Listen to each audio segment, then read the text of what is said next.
Era uma manhã comum em São Paulo, daquelas em que o sol filtrava pelas cortinas finas do quarto, tingindo o ar de um amarelo suave e preguiçoso. Eu, Mariana, acordava cedo, como sempre, com o barulho distante do trânsito na Avenida Paulista, ecoando como um lembrete de que a cidade nunca parava. Aos 35 anos, minha rotina era previsível. Café forte na cozinha apertada do nosso apartamento no bairro de Pinheiros, depois o banho rápido e a pressa para o trabalho como designer gráfica em uma agência no centro. Meu marido, Lucas, ainda dormia profundamente ao meu lado, o peito subindo e descendo em um ritmo calmo que me trazia uma sensação de segurança, mesmo depois de 10 anos de casados. Naquela sexta-feira, porém, algo mudou. Lucas havia saído na noite anterior para um encontro com os amigos. Nada demais, ele disse, só uma cerveja no boteco da esquina. Eu não pensei duas vezes, confiava nele, mas quando me levantei para me arrumar, decidi organizar um pouco o quarto. O armário estava uma bagunça, com roupas amontoadas desde a última viagem que fizemos para a praia em Santos. Comecei pela gaveta dele, a de cima, onde guardava as meias e as cuecas. Era um hábito meu, arrumar as coisas dele para que tudo ficasse no lugar, como se isso mantivesse nossa vida em equilíbrio. Abri a gaveta devagar, o cheiro familiar de tecido lavado, misturado com um leve aroma de loção pós-barba que ele usava. As meias pretas e cinzas estavam emboladas como sempre. Mergulhei a mão para separar os pares, e foi aí que meus dedos tocaram algo frio e liso, escondido no fundo, sob uma pilha de meias esportivas. Puxei devagar, esperando encontrar uma moeda velha ou um chaveiro esquecido. Mas não era nada disso. Era um objeto pequeno, do tamanho de um isqueiro, feito de metal prateado com bordas afiadas. Parecia um pendrive, mas não tinha porta USB visível. Em vez disso, havia uma fenda estreita na lateral, como se fosse para inserir uma chave minúscula. E no topo, um botão redondo que brilhava fracamente sob a luz da manhã. Gravei mentalmente os detalhes. Marcas estranhas gravadas na base, como símbolos que não reconhecia, talvez letras em outro idioma ou só rabiscos. Meu coração acelerou um pouco. Lucas nunca mencionara nada assim. Ele trabalhava como engenheiro em uma empresa de telecomunicações, lidando com cabos e redes o dia todo, mas isso não parecia relacionado a trabalho. Guardei o objeto no bolso do pijama e continuei arrumando, tentando ignorar a pontada de curiosidade misturada com desconforto. O dia passou em um borrão. No escritório eu me concentrei nos layouts para uma campanha de moda, mas minha mente vagava de volta para aquele treco metálico. Durante o almoço, sozinha na cantina com um prato de arroz e feijão, peguei o celular e tirei uma foto discreta do objeto que agora estava na minha bolsa. O que será isso? Murmurei para mim mesma, sentindo um frio na espinha. Decidi que perguntaria a Lucas à noite, mas uma voz interna me dizia para investigar antes. E se fosse algo inocente, como um presente que ele planejava me dar? Ou pior, e se não fosse? Quando cheguei em casa, o apartamento estava vazio. Lucas mandara uma mensagem. Reunião atrasada, chego mais tarde. Te amo. Sorri para o celular, mas o sorriso não chegou aos olhos. Sentei no sofá da sala com a TV ligada em um canal de notícias sobre o trânsito caótico da Marginal Pinheiros. E peguei o objeto novamente. Ele pesava mais do que eu esperava, frio contra a palma da mão. Liguei o laptop na mesa de jantar e abri o Google. Digitei. Objeto metálico pequeno com fenda e botão, símbolos na base. Nada útil nos primeiros resultados, só imagens de ferramentas de precisão e acessórios de eletrônicos comuns. Tentei ser mais específica. Pendrive sem USB, com símbolos estranhos. Ainda nada. Meu estômago revirava. Por que eu me sentia tão ansiosa? Talvez fosse o cansaço do dia ou o calor úmido que entrava pela janela aberta, carregando o cheiro de asfalto quente e comida de rua dos ambulantes lá embaixo. Ampliei a foto no celular e notei algo que não vira antes. Os símbolos pareciam letras cirílicas, ou talvez árabes, mas distorcidas. Digitei dispositivo metálico com símbolos cirílicos fenda-botão. Os resultados começaram a mudar. Artigos sobre gadgets de espionagem, Coisas de filmes de ação que eu ria assistindo com Lucas nos fins de semana. Meu dedo parou no scroll quando vi um link para um fórum de segurança cibernética. Cliquei e o coração martelou no peito. Lá estava, uma thread intitulada Encontrado em Gaveta. Possível rastreador GPS oculto? As fotos eram semelhantes, objetos idênticos ao meu, descritos como dispositivos de rastreamento usados em investigações particulares, ou pior, em casos de infidelidade. Usuários relatavam histórias, maridos traindo, esposas contratando detetives, brigas que destruíam famílias. Um comentário me gelou. Meu ex usava isso para monitorar meus movimentos. Comprei um e instalei no carro dele por vingança. Cuidado, pode estar ligado ao celular dele. Senti o ar fugir dos pulmões. Rastreamento? Lucas me rastreando? Nós tínhamos um casamento sólido, ou pelo menos eu pensava. As noites em que ele chegava tarde, as desculpas sobre trabalho extra, as viagens curtas para conferências em outras cidades. Sempre acreditei. Mas agora, coloquei o objeto na mesa e busquei mais. Rastreador GPS disfarçado de chaveiro. Bingo. Sites de lojas online vendiam exatamente aquilo. Pequenos, discretos, conectados a apps que mostravam localização em tempo real. Preço acessível, até 200 euros. Quem quer que o comprasse não precisava ser rico, bastava ser esperto. As mãos tremiam enquanto eu lia depoimentos. Mulheres como eu, traídas, descobrindo mentiras através de um clique. Eu gritei quando vi que ele estava em um motel na Zona Sul, enquanto dizia estar no escritório, escreveu uma. Meu Deus, e se Lucas? Não, não podia ser. Mas a dúvida se instalava como uma sombra no quarto mal iluminado. O sol já se punha, pintando as paredes de laranja, e o barulho da rua lá fora parecia mais alto, mais opressivo. Levantei-me de repente, o laptop ainda aberto, e corri para o banheiro. Olhei meu reflexo no espelho, olhos vermelhos, rosto pálido. Voltei e digitei o nome do modelo exato que vi na embalagem invisível do objeto. SpyTrack Mini. Os resultados explodiram. Tutoriais de uso, avisos de privacidade e histórias reais de divórcios iniciados por isso. Uma matéria de jornal de 2 anos atrás, sobre um caso em Belo Horizonte, onde um marido usava o dispositivo na bolsa da esposa para checar affairs imaginários, levando a paranoia e separação. Foi aí que o grito escapou.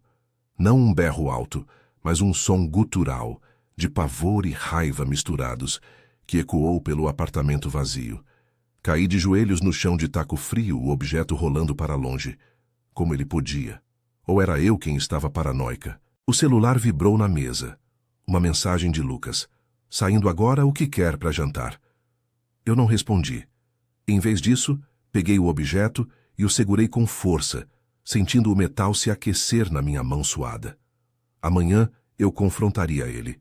Mas naquela noite, sozinha com as sombras alongadas e o coração em pedaços, a confiança que construímos por uma década parecia se desfazer como fumaça no ar úmido de São Paulo. O que mais ele escondia? E por quê? A noite caiu pesada sobre Pinheiros, como se a umidade do ar de São Paulo conspirasse para sufocar qualquer alívio. Eu ainda estava ajoelhada no chão da sala, o objeto SpyTrack Mini apertado na mão, quando ouvi o chaveiro tilintar na porta. Meu coração disparou, um tambor surdo no peito, e eu me levantei rápido, enfiando o treco no bolso da calça jeans que vestira depois do banho apressado. Não queria confrontá-lo ainda, não sem um plano, não sem entender melhor o que aquilo significava. Mas a raiva borbulhava, misturada com um medo que eu não sentia desde os dias de namoro, quando discutíamos por bobagens como ciúmes bobos. Lucas entrou com o sorriso de sempre, o de quem teve um dia exaustivo mas bom, carregando uma sacola de mercado com pães e queijos do mercadinho da rua de cima. Ei, amor, cheguei. Trouxe uns pães de queijo pra gente beliscar. Como foi seu dia? Ele se aproximou para me beijar, o cheiro de suor e cigarro clandestino. Ele jurava que não fumava mais, invadindo meu espaço. Eu forcei um sorriso, virando o rosto para o fogão onde fingia mexer no jantar. Um macarrão simples que eu preparara no automático. Foi bom, o de sempre. E você? Reunião demorada mesmo? Minha voz saiu mais afiada do que pretendia, ecoando no espaço apertado da cozinha. Ele parou, franzindo a testa, e pendurou a jaqueta no cabide perto da janela, de onde se via o neon piscante de um barzinho lotado. A Marginal Pinheiros rugia lá embaixo, um fluxo incessante de buzinas que parecia espelhar o caos na minha cabeça. Ah, sim, o chefe estava enrolando com os relatórios, nada demais. Ele se sentou à mesa de fórmica gasta, abrindo uma cerveja que tirou da geladeira. Eu servi o macarrão em pratos, sentando na frente dele, o objeto queimando no meu bolso como uma brasa. Enquanto comíamos, o silêncio se esticava, interrompido só pelo garfo raspando no prato e pelo zumbido do ventilador de teto lutando contra o calor abafado. São Paulo em outubro era assim, noites quentes que grudavam a roupa na pele, tornando tudo mais opressivo. Eu o observava de canto de olho. Lucas, com seus 38 anos, barba por fazer e olhos castanhos que sempre me derretiam nos primeiros anos. Ele falava sobre o trabalho, cabos de fibra ótica, prazos apertados na empresa, mas sua voz soava distante, como se recitasse um script. Ei, você tá quieta hoje, tudo bem? Ele esticou a mão para tocar a minha, mas eu a retirei devagar, fingindo coçar o braço. Só cansada. O trânsito me matou hoje. Mentira. A verdade era que cada palavra dele agora parecia uma camada de verniz sobre algo podre. Eu queria gritar. O que é isso na sua gaveta? Por que você me rastrearia? Mas as palavras travavam na garganta. Em vez disso, perguntei casualmente. Você andou comprando alguma coisa estranha ultimamente? Tipo gadgets para o trabalho? Ele ergueu as sobrancelhas, mastigando um garfo de macarrão. Gadgets. Tipo o quê? Eu uso só o celular para tudo. Por quê? Nada, só curiosidade. Vi uma propaganda no Instagram de uns rastreadores de carro, aqueles para evitar roubo. Achei útil. Meu pulso acelerava, e eu me odiei por soar investigativa. Ele riu, balançando a cabeça. Rastreador? Para quê? Nosso carro é velho, mas ninguém mexe nele aqui no prédio. Deixa quieto, amor. Ele se levantou para lavar o prato, e eu fiquei ali, o estômago embrulhado. Enquanto ele secava as mãos no pano de prato, meu celular vibrou na mesa. Era uma mensagem de Clara, minha melhor amiga desde a faculdade. Ei, Mari, tô livre amanhã? Vamos tomar um café no Café Girondino?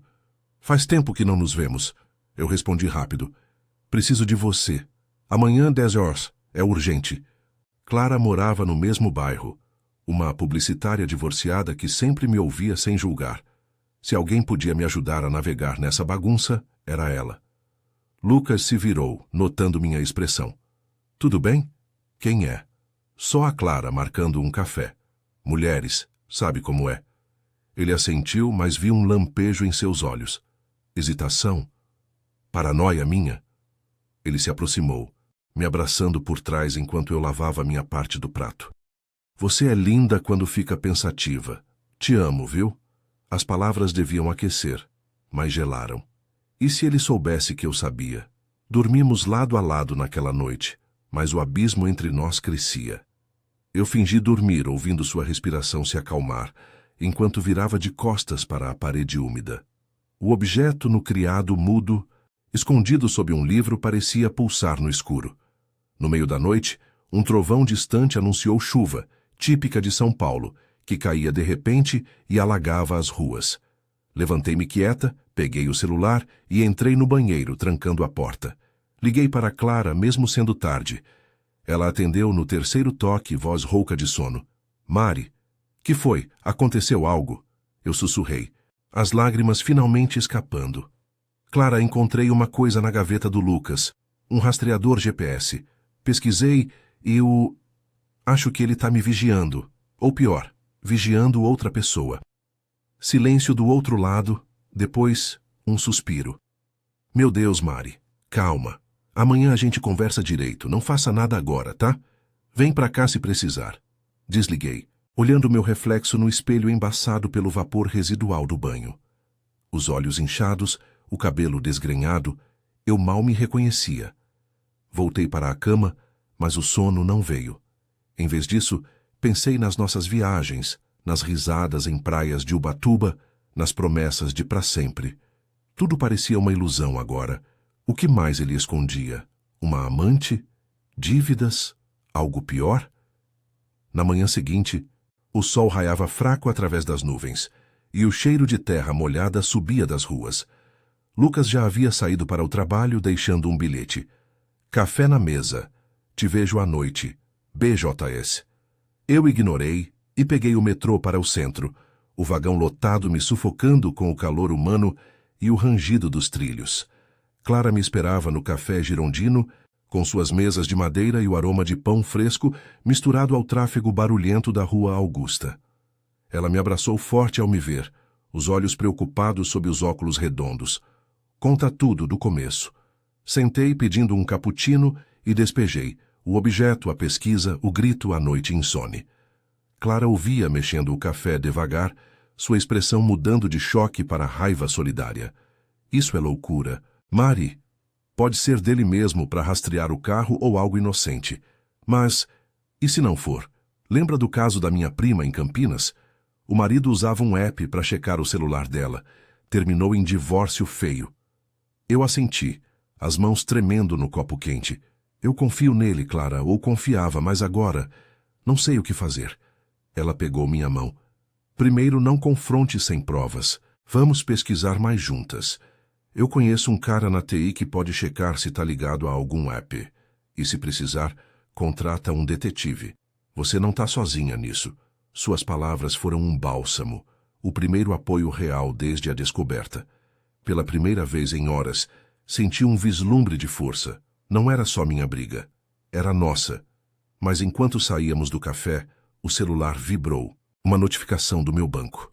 Uma compra estranha de 150 reais em uma loja online de eletrônicos, feita no cartão conjunto há 3 semanas. Meu estômago revirou. O Spy Track, comprado por Lucas. Caminhei de volta para o metrô, a chuva fina molhando meu rosto, misturando-se às lágrimas. A dúvida se transformava em determinação. Eu descobriria a verdade, custasse o que custasse. Mas o preço para nossa família, se é que ainda existia, seria alto. A chuva fina persistia em São Paulo, transformando as calçadas da Rua Augusta em um tapete escorregadio de poças que refletiam os faróis dos carros. Eu andava rápido, o casaco colado à pele, misturando o frio da umidade com o calor da raiva que fervia no peito. O metrô lotado me levou de volta a Pinheiros, mas minha mente estava longe dali, revivendo a notificação do banco como um soco no estômago. 150 reais no cartão conjunto, há 3 semanas. O Spy Track Mini, comprado por Lucas. Não era mais uma suspeita vaga. Era uma prova fria, digital, que não podia ser negada. Cheguei ao apartamento encharcada, o ar úmido do corredor do prédio carregando o cheiro de mofo e jasmim da vizinha do andar de cima. Joguei a bolsa no sofá e liguei o laptop imediatamente, os dedos trêmulos digitando o login do banco. Lá estava, Eletrônicos SP Liutada, endereço em um bairro industrial na Zona Leste. Pesquisei a loja, um site simples, vendendo de cabos a drones, com avaliações mistas sobre entregas atrasadas. O rastreamento da compra mostrava a entrega assinada por Lucas no endereço nosso. Meu coração apertava a cada clique. Imaginei ele abrindo o pacote na sala, escondendo o objeto na gaveta, como se fosse um segredo banal. Sentei no chão, encostada na mesa de jantar, e chorei baixinho. As lágrimas quentes escorriam, salgadas contra os lábios, enquanto o som da chuva batendo na janela parecia um tambor de guerra. 10 anos de casamento, risadas em churrascos com amigos, noites de samba em botecos da Vila Madalena. Tudo questionado por um pedaço de metal. E se ele me traía? Com quem? Aquela colega de trabalho que ele mencionava tanto, a engenheira nova das reuniões. Ou era pior, algo relacionado ao vício em apostas que ele jurara ter superado anos atrás? Meu celular tocou, tirando-me do torpor. Era Clara. Mari, você tá bem? Chegou em casa. Eu marquei com o Pedro, meu amigo da TI, para o final da tarde. Ele disse que pode dar uma olhada no negócio esse aí. Leva pra cá, no meu AP. Eu faço um risoto pra gente, pra descontrair. Assenti para o vazio, limpando o rosto com a manga da blusa. Tô indo, Clara, obrigada, não sei o que faria sem você. Sua voz firme e carinhosa era o único ancoradouro naquele mar de dúvida. Clara sempre fora assim. A amiga que me arrastava para baladas na Lapa quando eu estava para baixo, ou que me consolava depois da briga feia com a mãe sobre a carreira. Divorciada há 2 anos, ela entendia o inferno das traições. O ex dela trocara ela por uma vizinha, e ela saíra mais forte, montando uma agência de publicidade própria. Peguei o Spy Track da gaveta, embrulhando-o em um pano para não sujar a bolsa, e saí de novo para a rua. O trânsito na Avenida Rebouças era um caos, buzinas ecoando como xingamentos, e o ar cheirava a diesel e pão de queijo dos ambulantes. Peguei um Uber até o apartamento dela, no bairro de Vila Mariana. Um prédio moderno com portaria 24 horas que contrastava com o nosso antigo em Pinheiros. Clara me recebeu na porta com um abraço apertado, o cabelo loiro preso em um coque bagunçado, vestindo uma camiseta velha da faculdade. Entra, Mari. Pedro tá a caminho. Toma um vinho. Vai. Ela me levou para a cozinha, onde panelas borbulhavam no fogão, o aroma de alho e parmesão preenchendo o ar. Sentei na bancada, tirando o objeto do embrulho. Olha isso. É como se minha vida virasse um thriller ruim. Ela pegou o Spy Track com cuidado, virando-o nas mãos. Que treco sinistro. Parece saído de um filme do Bourne. Mas relaxa, o Pedro é fera. Trabalha na Cisco, sabe tudo de cibernética. Conversamos enquanto esperávamos. Eu contando detalhes da noite anterior. O jeito como Lucas evitara meus olhos no jantar. Clara ouvia, servindo o vinho em taças altas, sua expressão uma mistura de empatia e fúria. Ele te ama, Mari. Pelo menos eu acho. Mas isso é invasão. Se for para te vigiar, é doentio. Lembra da vez que a gente viajou para Florianópolis e ele ficou mandando mensagem a cada hora? Ciúmes disfarçado de preocupação. Assenti, o vinho aquecendo o peito, mas não aliviando o nó na garganta. Pedro chegou meia hora depois, um cara magro de uns 30 anos com barba rala e óculos grossos, carregando uma maleta de ferramentas. Oi, sou o Pedro. Clara me contou. Vamos ver esse bichinho. Instalou-se na mesa da sala, conectando o objeto a um cabo USB adaptador e abrindo um software no laptop dele. O quarto era aconchegante, com pôsteres de bandas indie nas paredes e o som distante da chuva abafado pelas janelas duplas. Enquanto ele trabalhava, o silêncio era tenso, quebrado só pelo clique do teclado. Eu andava de um lado para o outro, mordendo a unha, imaginando cenários. Lucas me seguindo pelo app, vendo minhas idas ao supermercado ou aos cafés com Clara. E se ele souber que eu descobri, vai negar tudo. Pedro ergueu os olhos depois de uns 20 minutos franzindo a testa. Tá ligado, sim. É um GPS básico mais eficiente. Conecta via Bluetooth a um app no celular. O histórico mostra ativações recentes, posições em Pinheiros, aqui na Vila Mariana, e umas na Zona Sul, perto de um motel na Muca. Meu mundo parou. Zona Sul? Não, Muca era Zona Leste, mas motéis. O estômago revirou. Mostra pra mim. Ele virou a tela, e lá estavam os pontos no mapa. Nosso apartamento, o escritório de Lucas na Brigadeiro e clusters suspeitos em endereços que eu não conhecia. Um deles, repetido várias noites, em um bairro residencial em Santo Amaro. Clara me abraçou pelos ombros. Calma, pode ser trabalho, ou o carro dele.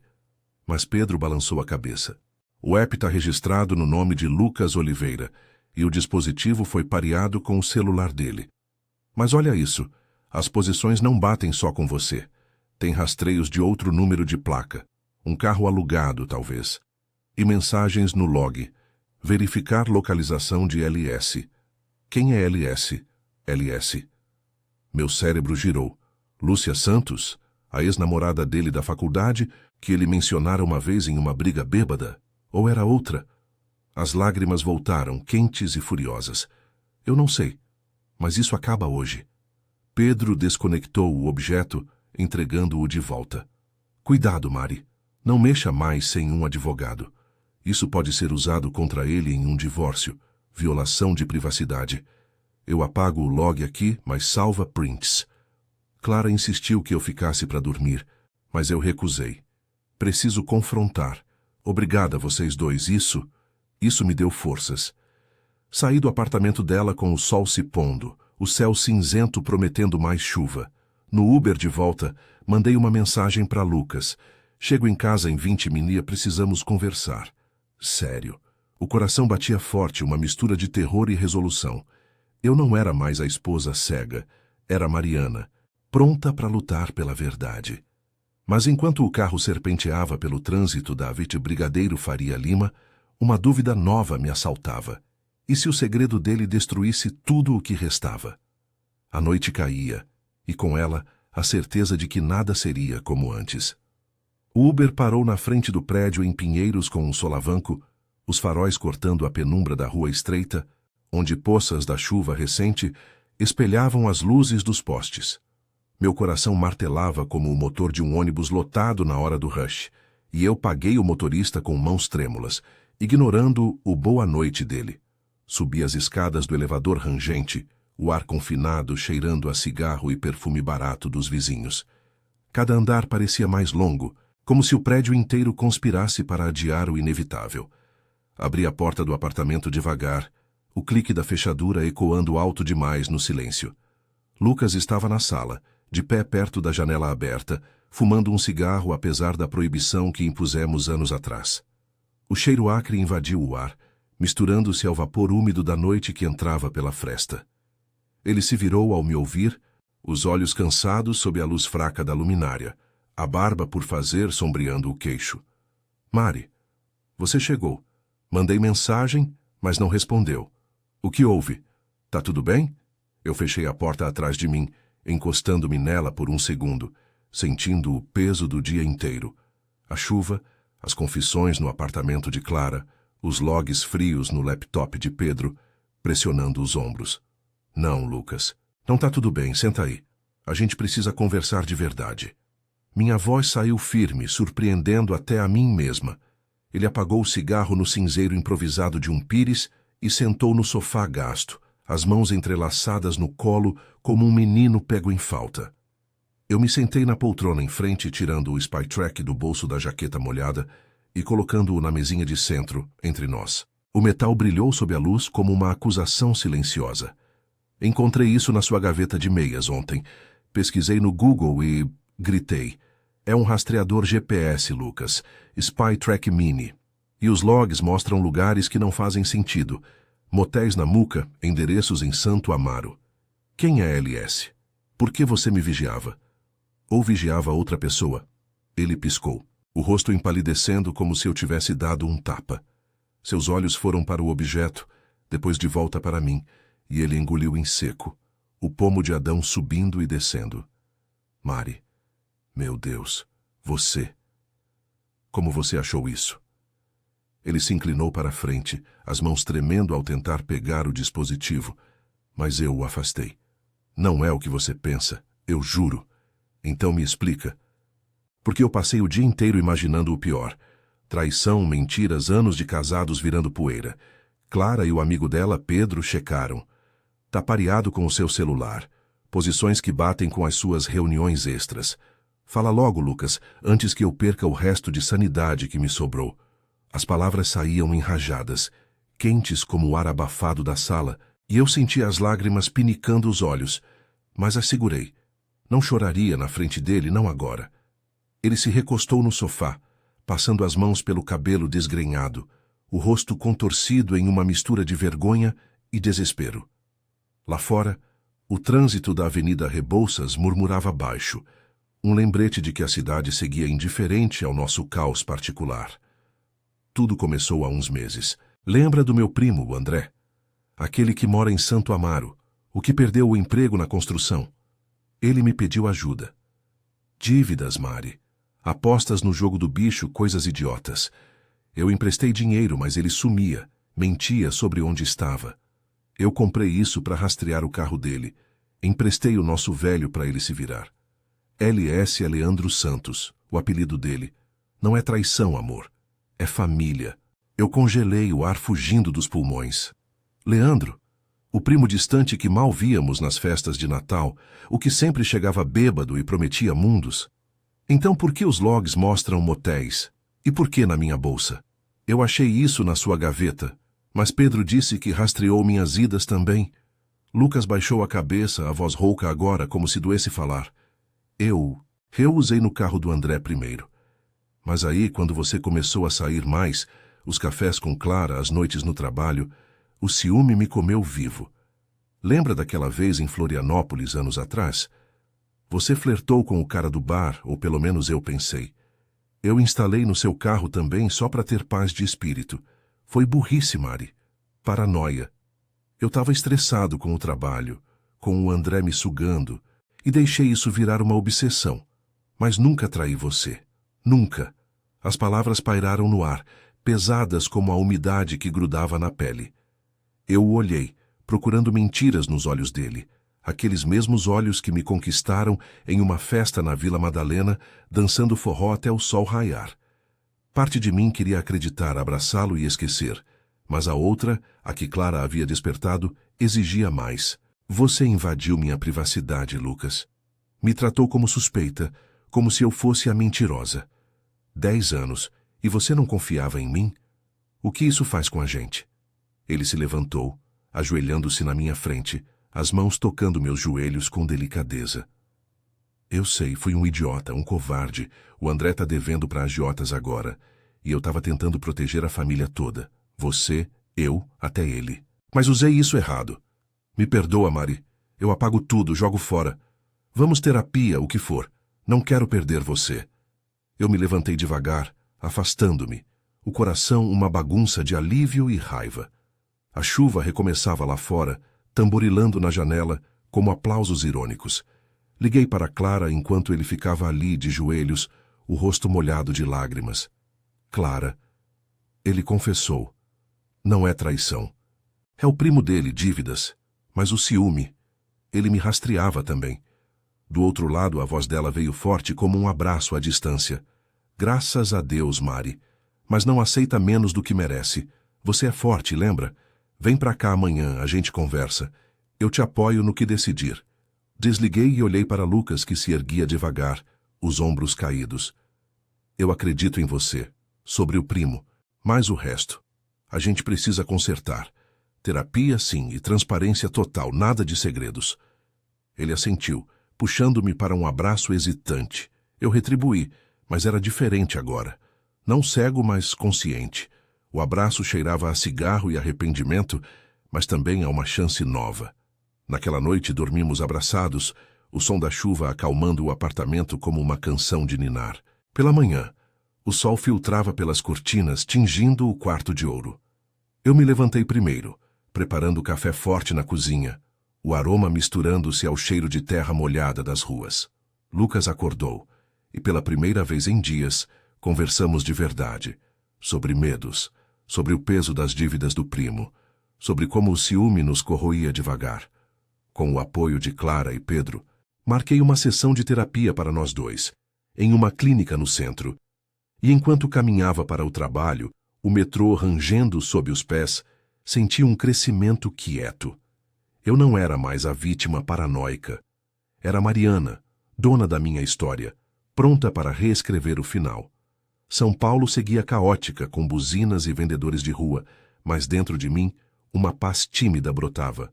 O objeto, joguei fora, no lixo da esquina, vendo-o sumir entre cascas de banana e jornais velhos. O passado ia embora.